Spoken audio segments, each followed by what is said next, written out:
മാധുവിൻ്റെ ചോദ്യത്തിന് ഉത്തരം പറയുന്നതിന് മുമ്പായിട്ട് ഇവിടെ ശ്രീ ഗോപാലകൃഷ്ണൻ കുറച്ച് BJPയുടെ മുന്നേറ്റത്തിൻ്റെ കഥകൾ പറഞ്ഞു. അതിൻ്റെ ഒരു യഥാർത്ഥ വസ്തുതയൊന്ന് പറയാൻ എനിക്ക് ആഗ്രഹമുണ്ട്. കാരണം ഇവിടെ ഇന്ത്യ 4ാമത്തെ സാമ്പത്തിക ശക്തിയായി എന്നാണ് ഇവർ പറയുന്നത്. മാധു, ഇവിടെ ലോകത്തെ എല്ലാ സാമ്പത്തിക ശക്തികളായ രാജ്യങ്ങളും അവരുടെ GDP കണക്കാക്കുന്നത് American standard of economic analysis എന്നൊരു മാർഗേണയാണ്. ഇന്ത്യ രാജ്യവും വർഷങ്ങളായിട്ട് അങ്ങനെയായിരുന്നു ചെയ്തിരുന്നത്. എന്നാൽ 2015 ശേഷം നരേന്ദ്രമോദി ചെയ്യുന്നത് ഇന്ത്യക്ക് മാത്രമായിട്ട് ചില കൃത്രിമ ഫോർമുലകൾ ഉണ്ടാക്കി GDP കൂട്ടിക്കാണിക്കാൻ പാകത്തിലുള്ള ഒരു അഭ്യാസമാണ് ഇവിടെ നടത്തുന്നത്. അങ്ങനെ സ്വന്തം രാജ്യത്തെ ജനങ്ങളെ നമ്മൾ മുന്നേറി എന്ന് പറഞ്ഞ് കബളിപ്പിക്കുന്ന ഒരു സർക്കാരാണ് ഇവിടെ ഭരിക്കുന്നത് എന്ന് സദയം മനസ്സിലാക്കണം. ലോകരാജ്യങ്ങളൊക്കെ ഇന്ത്യയുടെ GDP വളർച്ച കണ്ടിട്ട് പരിഹസിക്കുകയാണ് എന്നുള്ളത് കൂടി മനസ്സിലാക്കണം. കാരണം അവർക്ക് ഈ കള്ളക്കളി കൃത്യമായിട്ട് അറിയാം.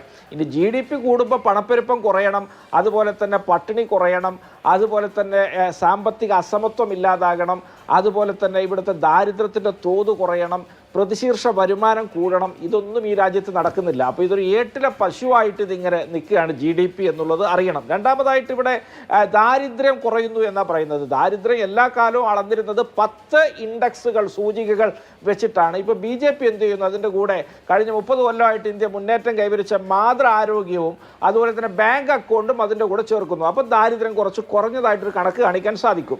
ഇനി ഈ രാജ്യത്തെ നിക്ഷേപത്തിൻ്റെ കാര്യം എടുത്താൽ ഇവിടുത്തെ SBI, LIC ഒക്കെ അദാനിക്കും അംബാനിക്കും ഒക്കെ ത്രോ എവേ പ്രൈസിന് വിൽക്കും. അവർ കൊടുക്കുന്ന പണം SBI മേടിച്ചു വെക്കും. എന്നിട്ട് അദാനി ലോണിന് അപേക്ഷ കൊടുക്കും. ഒരു ഗ്യാരണ്ടി ഇല്ലാതെ ഈ പണം വീണ്ടും അദാനിക്ക് എടുത്ത് കൊടുക്കും. അത് അദ്ദേഹം എവിടെയെങ്കിലുമൊക്കെ BJPക്ക് താല്പര്യമുള്ള സ്ഥലങ്ങളിൽ പോയി നിക്ഷേപിക്കും. അപ്പം നിക്ഷേപ വർധന ഉണ്ടായി എന്നിവർ കൊട്ടിഘോഷിക്കും.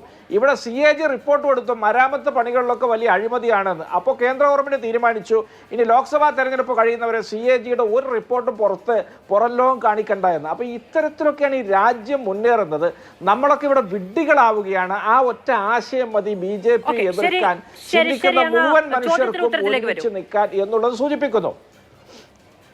ഇനി ചോദ്യത്തിൻ്റെ ഉത്തരം എന്ന് പറഞ്ഞാൽ ഞാൻ ആ ചോദ്യം മറ്റൊരു രീതിയിൽ ചോദിക്കേണ്ട ഒരു ചോദ്യമാണ്. നമ്മുടെ രാജ്യത്തൊക്കെ കാലാകാലങ്ങളിൽ ഈ കുതിരക്കച്ചവടം, ഇതുപോലെയുള്ള ആളുകളെ കൂറുമാറ്റിക്കലുകൾ, ഇതൊക്കെ രാഷ്ട്രീയ അധാർമികതയുടെയും മൂല്യച്യുതിയുടെയൊക്കെ വലിയ ചിഹ്നങ്ങളായിട്ട് വിളംബരം ചെയ്യുകയും അത് ചെയ്യുന്ന ആളുകളെ പ്രതിക്കൂട്ടിൽ നിർത്തുകയും ജനമനസ്സുകളിൽ അവരൊരു വില്ലൻ പരിവേഷത്തോടുകൂടി നിൽക്കുകയും ചെയ്യുന്നൊരു കാലമാണ് ഉണ്ടായിരുന്നത്. എന്നാൽ നിർഭാഗ്യവശാൽ എല്ലാം BJP തകിടം മറിച്ചതുപോലെ ഇത്തരത്തിൽ ആളുകളെയൊക്കെ സാമഭേദ ദണ്ഡങ്ങൾ പ്രയോഗിച്ച് കടത്തിക്കൊണ്ടു പോകുന്നത്, ഭീഷണിപ്പെടുത്തി ഒപ്പം ചേർക്കുന്നതിനെയൊക്കെ ഒരു വീരപരിവേഷത്തോടു കൂടി അവതരിപ്പിക്കുന്ന പ്രതിലോമകരമായ ഒരു നെഗറ്റീവ് പൊളിറ്റിക്സ് ഈ രാജ്യത്ത് സംജാതമായിരിക്കുന്നു. അതിന് അരുകി നിൽക്കുന്ന തരത്തിലുള്ള ഒരു സമീപനം താങ്കളും ചാനലൊന്നും സ്വീകരിക്കരുത്. അതൊരു അധാർമിക പ്രവൃത്തിയാണ്. ആ പ്രവൃത്തി ഭരണാധികാരമുള്ളവർക്ക് ഒരു കാര്യവുമില്ല. അങ്ങനെയുടെ ഒരു വായനയ്ക്ക് ഇവിടെ യാതൊരു പ്രസക്തിയും ഇല്ലതാണ്. ഈ പറയുന്ന കുതിരക്കച്ചവടത്തിന്റെ എതിര് നിൽക്കുന്നത് എന്താണ്? അതിന്റെ ഇപ്പുറത്തെ വശത്ത് നിൽക്കുന്നത് പ്രത്യയശാസ്ത്ര സ്ഥൈര്യമില്ലായ്മയാണ്. കോൺഗ്രസിന് വലിയ വില കൊടുക്കേണ്ടി വരുന്നത് അങ്ങനെയാണ്. നിങ്ങളുടെ പ്രധാനപ്പെട്ട നേതാക്കൾ നിങ്ങൾ സീറ്റ് കൊടുത്ത് MLA-മാരാക്കി ഇറങ്ങി പോകുന്നിടത്ത് അല്ല BJPക്ക് അരികെ നിൽക്കുന്ന മാധ്യമങ്ങൾ ഉണ്ടായിരിക്കാം. അവർ അത്തരം നെറേറ്റീവുകൾ ഉണ്ടാക്കി വെക്കുന്നുണ്ടായിരിക്കാം. അത്തരം താല്പര്യം ഇവിടെ ഇല്ല. അങ്ങനെ ആരോപിച്ചു പോവുകയും വേണ്ട. പറഞ്ഞോളൂ. അല്ല, ഞാൻ അങ്ങനെ ഒരു താല്പര്യം മാതൃഭൂമിക്കോ താങ്കൾക്കോ ഉള്ളതായിട്ട് ഞാൻ പറഞ്ഞില്ല. നിങ്ങൾ കൂടുതൽ അതിനെ എതിർക്കാനാണ് സമയം ചെലവഴിക്കേണ്ടത്. നിങ്ങൾ ഗോപാലകൃഷ്ണനോടാണ് ചോദിക്കേണ്ടത് എന്തൊരു നാണം കെട്ട നടപടിയാണ് എന്ന ചോദ്യം അദ്ദേഹത്തിനോടാണ് ചോദിക്കേണ്ടത് എന്നേ ഞാൻ പറഞ്ഞുള്ളൂ. ചോദിക്കാനുള്ളത് അദ്ദേഹത്തോടും അങ്ങയോട് ചോദിക്കാനുള്ളത് അങ്ങയോടും ചോദിക്കുന്നുണ്ട്. അദ്ദേഹത്തോട് ചോദിക്കാനുള്ളത് എന്ത് എന്ന് അങ്ങ് എന്നോട് നിർദ്ദേശിക്കുമ്പോൾ അങ്ങയോട് ചോദിക്കാനുള്ളത് എന്താ എന്ന് അദ്ദേഹം നിർദ്ദേശിച്ചാൽ എങ്ങനെയിരിക്കും? അതൊന്നും നടപ്പുള്ളതോ നല്ല രീതികളോ അല്ല. ശ്രീ KP നൗഷാദ് പറഞ്ഞോളൂ. ഞാനും നിർദ്ദേശം വെക്കാൻ ഞാൻ ആളല്ല. ഞാൻ എൻ്റെ ഒരു ആത്മഗതമെന്നോണം എൻ്റെ ഒരു നിരീക്ഷണമാണ് നിങ്ങളോട് പങ്കുവെച്ചത്. അത് പറയാനുള്ളൊരു സ്വാതന്ത്ര്യം എനിക്കുണ്ടല്ലോ. അപ്പോൾ അതേ ഞാൻ പറഞ്ഞുള്ളൂ. ഞാനൊരു കാര്യം പറയട്ടെ. ഇവിടെ കേന്ദ്ര ഭരണാധികാരം കയ്യിലുള്ളവർ, ഈ നാട്ടിലെ മുഴുവൻ ഭരണഘടനാ സ്ഥാപനങ്ങളെയും വരുതിക്ക് നിർത്തിയവർ, ഈ നാട്ടിലെ മാധ്യമ സ്ഥാപനങ്ങളെയൊക്കെ കൂച്ചുവിലങ്ങിട്ട് സ്വന്തം പിറകെ നടത്തുന്നവർ, അവർ എല്ലാ ഏജൻസികളെയും അങ്ങേയറ്റം ദുരുപയോഗം ചെയ്യുന്നവരാണ്. അവർ സോണിയാഗാന്ധി തൊട്ടുള്ള ആളുകളെയൊക്കെ അതിൻ്റെ ഫ്രെയിമിനകത്ത് പെടുത്താൻ ശ്രമിച്ചു പോകുന്നവരാണ്. അവർ പല ആളുകളെയും ഭീഷണിപ്പെടുത്തിയും പ്രലോഭിപ്പിച്ചും ഒക്കെ മുൻകാലങ്ങളിൽ കൊണ്ടുപോയിട്ടുണ്ട്. ഇപ്പോൾ ഹിമന്ത ബിശ്വ ശർമ്മ ആസാമിൻ്റെ മുഖ്യമന്ത്രിയാണ്, കോൺഗ്രസ്സുകാരനായിരുന്നു. അദ്ദേഹം ഇവിടെ ശാരദ ചിറ്റ് ഫണ്ട് കേസിലൊക്കെ പ്രതിയായിരുന്നു. ED അറസ്റ്റ് ചെയ്യാൻ അദ്ദേഹത്തിന് സമയം നിശ്ചയിച്ച് നിൽക്കുന്നത് നേരത്താണ് അദ്ദേഹം BJP പോയി ചേർന്ന് ഇന്ന് ആസാമിൻ്റെ മുഖ്യമന്ത്രി. അദ്ദേഹത്തിൻ്റെ പേരിൽ ഇപ്പോൾ യാതൊരു കേസും ഇല്ല.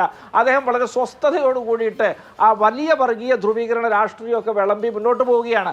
അപ്പം ഇത്തരത്തിലാണ് BJPയുടെ രീതികൾ. ആ കെണിയിൽ വീണ ചില നിർഭാഗ്യവാന്മാരൊക്കെ ഉണ്ടായി എന്നിരിക്കാം. പക്ഷേ അത് എല്ലാ കാലത്തും നടക്കുമെന്നോ അത് എല്ലാവരിലും വിലപ്പോവുമെന്നോ അതിനർത്ഥമില്ല. ഏതായാലും ബീഹാറിനെ സംബന്ധിച്ചിടത്തോളം കോൺഗ്രസ് വളരെ കൃത്യമായ മുൻകരുതലുകൾ ആ സംസ്ഥാനത്ത് എടുത്തിട്ടുണ്ട്. 19 MLA മാത്രമേ ഞങ്ങൾക്കുള്ളൂ. BJPക്ക് അങ്ങനെയുള്ള ആഗ്രഹങ്ങൾ ഉണ്ടാകാം. അവർ അന്തരീക്ഷം കലുഷിതമാക്കാൻ ഒരുപക്ഷെ RJDയുടെ നേതൃത്വത്തിൽ 8 എണ്ണം ഒപ്പിക്കാനുള്ള ശ്രമങ്ങളെ അസ്ഥിരപ്പെടുത്താൻ ഇത്തരത്തിലുള്ള വ്യാജ വാർത്തകളൊക്കെ പരത്തുന്നുണ്ട് എന്നതിൻ്റെ അപ്പുറത്ത് ബീഹാറിൽ നിന്നുള്ള വാർത്തകൾക്ക് യാതൊരു അടിസ്ഥാനവുമില്ല എന്ന് അറിയിക്കാൻ മാധു ഞാൻ താല്പര്യപ്പെടുകയാണ്.